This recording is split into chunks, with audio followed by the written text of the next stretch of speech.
Pernah nggak sih kamu ngerasa stuck? Kayak apapun yang dilakuin, kok ya realitasnya gitu-gitu aja, nggak berubah. Nah, menurut Facts King, kuncinya mungkin bukan pada apa yang kamu lakukan, tapi pada apa yang kamu rasakan. Yuk kita bedah bareng-bareng gimana vibrasi internal kita ternyata bisa menciptakan dunia di sekitar kita. Kutipan ini datangnya bukan dari orang sembarangan loh. Vex King itu tumbuh dalam kesulitan, bahkan dia pernah tinggal di penampungan sosial. Jadi pas dia ngomongin soal mengubah realitas, ini bukan sekedar teori, ini beneran pengalaman hidupnya. Oke, kita langsung ke intinya aja ya. Kita semua kan sering banget dengar, udah pikirin yang positif aja. Tapi kenapa rasanya sering kali zonk? Kenapa udah usaha keras, mikir positif, tapi hasilnya tetap aja gitu-gitu aja, dan kita malah ngerasa mandek? Ternyata ada satu kepingan puzzle yang hilang. Awalnya, Vex King juga percaya banget sama prinsip sederhana ini. Apa yang kamu pikirkan, itu yang akan kamu tarik. Dan sempat berhasil loh, dia berhasil memanifestasikan 800 pound sterling buat liburan. Kelihatannya gampang banget kan? Tapi ternyata nggak segampang itu. Waktu dia dihadapkan sama kegagalan di universitas, semua pemikiran positif itu langsung ambyar. Di titik terendahnya, dia pasrah dan akhirnya percaya kalau hal-hal hebat emang bukan buat gue. Nah, disinilah titik baliknya. Vex King menemuin sesuatu yang jauh lebih fundamental daripada sekedar pikiran. Ini dia kuncinya yang hilang itu, hukum getaran.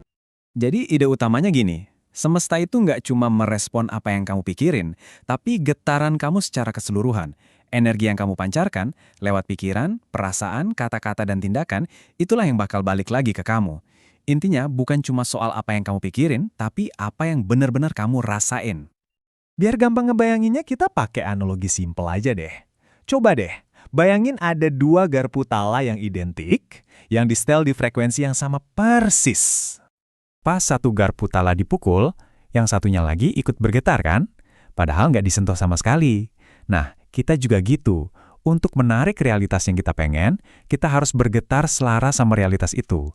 Dalam pikiran, perasaan, dan juga tindakan kita. Ini dia ajakan buat bertindaknya. Perubahan sejati itu bukan nunggu dunia luar yang berubah, tapi dimulai dari dalam, dengan mengubah getaran yang kita pancarkan setiap saat. Oke, teorinya udah dapet nih. Sekarang kita masuk ke bagian yang paling seru, prakteknya. Gimana sih caranya kita bisa ngerapin ini dalam kehidupan sehari-hari? Jadi, gimana cara praktisnya? Bisa mulai dari hal-hal kecil kok. Ingat ya, energi itu nular. Jadi coba deh kelilingi diri kamu dengan orang-orang yang positif. Oh, dan satu lagi yang penting banget. Jauhi gosip dan drama. Itu tuh kayak racun yang nurunin getaran kamu. Tahu nggak sih, ternyata apa yang kita makan juga ngaruh banget loh ke getaran kita. Ada seorang peneliti namanya Andre Simoneton. Dia nemuin kalau makanan itu punya level getaran yang beda-beda. Buah sama sayuran segar punya getaran paling tinggi, sementara makanan olahan itu energinya hampir nol.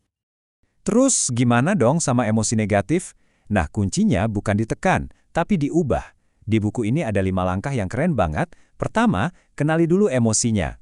Terus, pertanyakan pikiran di baliknya. Pahami akarnya dari mana, ganti dengan pikiran baru yang lebih memberdayakan, dan terakhir, coba visualisasikan respons baru kamu. Soal mencintai diri sendiri ini juga sering disalahpahami. Ini bukan berarti kita pasrah aja nerima diri apa adanya. Tapi ini lebih kayak tarian antara dua hal. Menerima diri kamu sepenuhnya saat ini, sambil sadar kalau kamu tuh pantas jadi lebih baik dan terus berusaha ke arah sana. Kutipan klasik ini benar-benar ngingetin kita akan satu hal, keyakinan itu adalah segalanya. Keyakinan inilah yang ngasih kekuatan ke getaran kita, jadi semacam bahan bakar buat mewujudkan apapun yang kita mau. Coba deh pikirin, baik iman maupun ketakutan, itu sama-sama minta kita buat percaya sama sesuatu yang belum kelihatan kan? Tapi bedanya jauh banget. Iman itu ngebuka pintu kemungkinan, sementara ketakutan malah nutup pintu itu rapat-rapat. Jadi, kamu mau pilih yang mana? Waktu kamu mulai berubah dan naikin getaranmu, siap-siap aja deh sama omongan orang. Pertama, mereka bakal bilang kamu aneh karena nggak lagi ngikutin arus. Terus, pas kamu berusaha tetap positif di tengah kesulitan, mereka bakal bilang kamu palsu. Dan puncaknya, waktu kamu ngejar impianmu dengan semangat membara, mereka bakal bilang kamu terobsesi. Udah, biarin aja. Anggap aja itu sebagai tanda kalau kamu udah berada di jalur yang benar. Nah, poin kuncinya di sini. Kalau ada orang bilang kamu nggak realistis, ingat, itu adalah realitas mereka, bukan realitas kamu. Jangan pernah biarin batasan mereka jadi batasan buat kamu.